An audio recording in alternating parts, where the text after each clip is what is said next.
Les robots d'assistance se sont imposés dans l'agriculture. Ils sont aussi de plus en plus utilisés dans les hôpitaux. Au CHU d'Amiens, service de neurochirurgie. Aujourd'hui, c'est Rosa qui opère. Enfin, qui assiste le docteur Lefranc. Dans le bloc opératoire, ce chirurgien passe autant de temps la main sur une souris qu'avec un bistouri. Le robot va entrer dans le cerveau? Non, il se place juste devant. Et puis, nous, on va pouvoir descendre nos instruments le long de la trajectoire planifiée. Comme une cible, en fait. Comme une cible, Il exactement. montre le chemin. Exactement. Aujourd'hui, intervention sur un malade de Parkinson. Pour diminuer les symptômes, il faut lui implanter 2 électrodes dans le cerveau.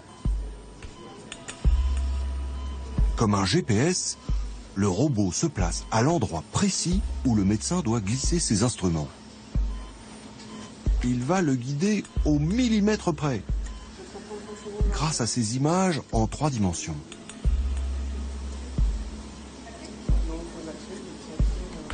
Il y a une toute petite déviation qui est de 1 mm en réalité.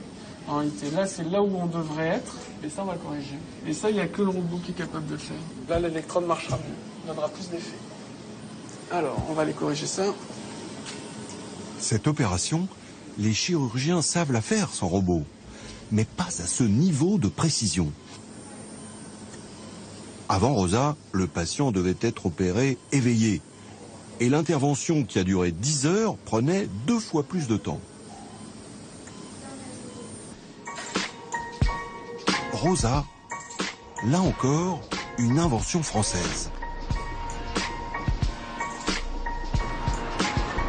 C'est à Montpellier que ce robot chirurgien a été conçu par la société Medtech.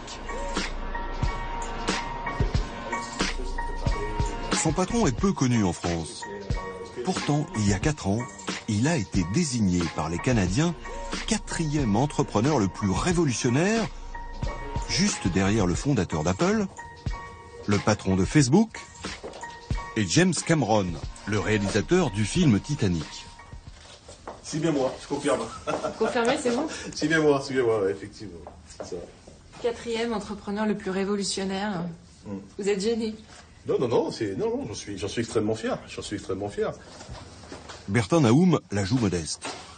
Pourtant, son entreprise est aujourd'hui cotée en bourse. Vous voyez les différents robots qui seront très prochainement utilisés dans différents hôpitaux de par le monde, aux États-Unis, en Inde, en Asie. Il réalise 90% de son chiffre d'affaires à l'étranger. 10. Pour autant, pas question de quitter Montpellier. Ce patron trouve ici tous les cerveaux dont il a besoin. Je trouve qu'en France, on a la chance d'avoir un système éducatif qui est extrêmement performant, efficace, même s'il est souvent décrié.